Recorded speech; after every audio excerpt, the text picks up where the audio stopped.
The mass of the 3 wires of copper are in the ratio 1:3:5 and length are in the ratio. तो मास का ratio दिया m1 by m2 by m3 is equal to 1/3/5.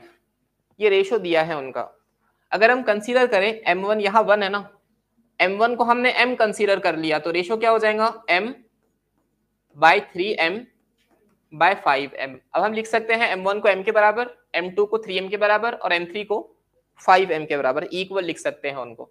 और क्या दिया, length का ratio दिया L1/L2/L3 is equal to 5/3/1. L से multiply कर लो तो L1 हो जाएगा 5L, L2 हो जाएगा 3L और L3 हो जाएगा L के बराबर 1L के बराबर. The ratio of their electrical resistances, उनका इलेक्ट्रिकल रेजिस्टेंस कितना होगा, R is equal to rho L divided by A.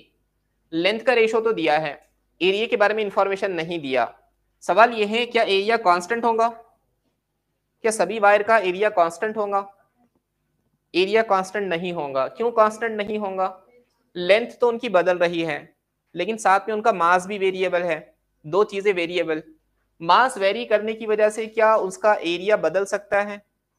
अगर हम मास बदलेंगे गिवन लेंथ के लिए एरिया या तो कम होगा या तो ज्यादा होगा, इसलिए हम यहाँ मास को वेरिएबल कहते हैं तो एरिया भी वेरिएबल हो जाएगा. एरिया भी वेरिएबल है.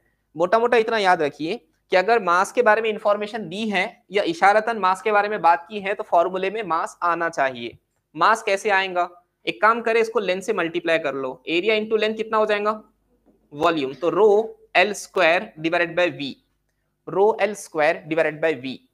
ठीक है, अब वॉल्यूम को क्या लिख लेंगे, वॉल्यूम को लिख लेंगे density L square as it is. Volume density और मास के टर्म में क्या लिखेंगे, volume is equal to mass upon density. तो नीचे आ गया मास और ऊपर आ गया डेंसिटी.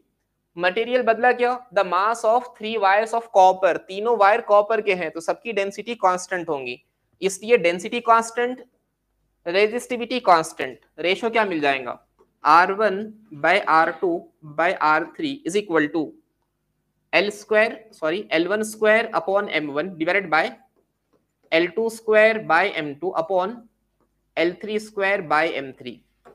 यहां मैं कुछ बातें आपको एक्सप्लेन करना चाहता हूं. मान लीजिए आपके पास एक्सप्रेशन है 2/4, आप उसको सॉल्व कैसे करते हैं, जिस टेबल से आप न्यूमरेटर डिवाइड करेंगे उसी टेबल से डिनोमिनेटर डिवाइड करेंगे, आंसर आ जाएगा 1/2. ठीक है, ये दो वाले काम तो हमको बड़े आसानी से आ जाते हैं. लेकिन अगर वही एक्सप्रेशन ऐसी हो 3/6/9, इसको कैसे सॉल्व करेंगे. जो रूल दो न्यूमरेटर डिनोमिनेटर में अप्लाई होते हैं वही तीन रेशो के अंदर भी, तीन टर्म्स आ जाए एक की डिवाइड में एक, वहां पर भी अप्लाई होते हैं. रूल क्या है, ऊपर वाले टर्म को अब जिससे डिवाइड करेंगे नीचे वाले को भी उससे ही करना चाहिए.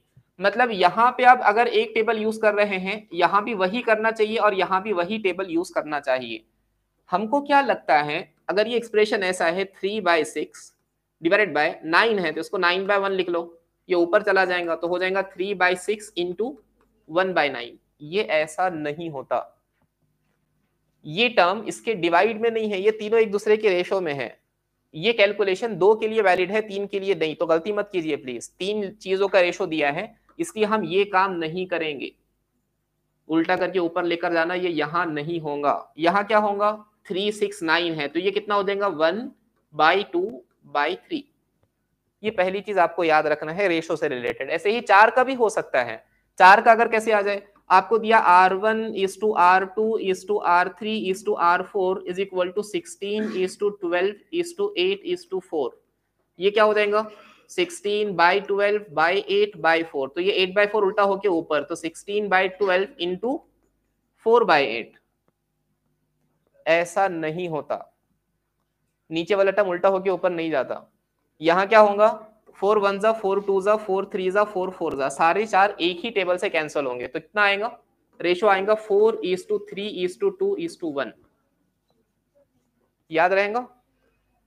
और थोड़ा सा आगे बढ़ते हैं. मान लीजिए आपके पास रेशो दिया है 125 डिवाइडेड बाय 15 या 215 डिवाइडेड बाय 95. 95 लिखने के बजाय मैं इसको आसान कर देता हूं, 125/625 होल डिवाइडेड बाय 1/25.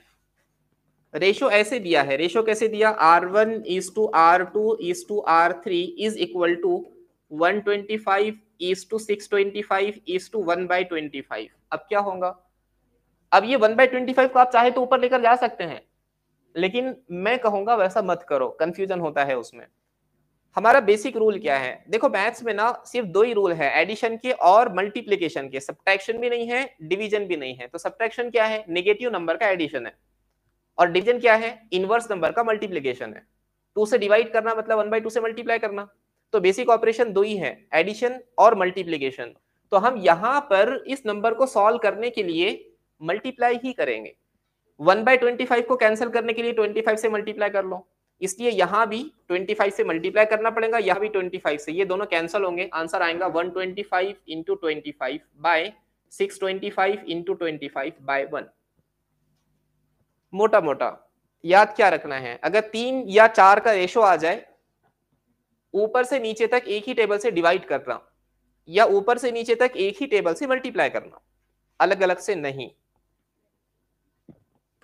आगे आते हैं, R1/R2/R3 अगर सिमिलर टर्म होंगे तो कैंसिल भी हो सकते हैं। L1 का वैल्यू कितना, 5L, L1 का वैल्यू 5L, 5L का स्क्वायर कितना होगा, 25L square, divided bye M1 कितना, M1 M के बराबर, डिवाइडेड बाय L2 कितना, 3L, 3L का square 9L square, divided by mass कितना 3M as it is, divided by L3 square, L3 कितना L, तो कितना हो जाएगा L स्क्वायर, और मास कितना 5M, डिवाइडेड बाय 5M। इसी को मैं दोबारा लिखता हूं, ये बन गया 25L square by M upon 9/3 L square by M whole divided by L square upon 5M।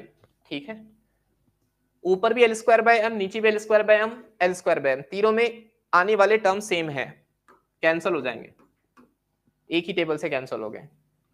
3 1 जा 3 3 जा, क्या बच गया 25/3/1/5। अब ये 1/5 को कैंसिल करना है, कैसे कैंसिल करेंगे, सबसे मल्टीप्लाई कर लेंगे 5 से, तो 25 into 5 divided by 3 into 5 upon 1/5 into 5, 5 5 cancel, 125/15/1। सो आना चाहिए आंसर डी, 125:15:1। ठीक है, नेक्स्ट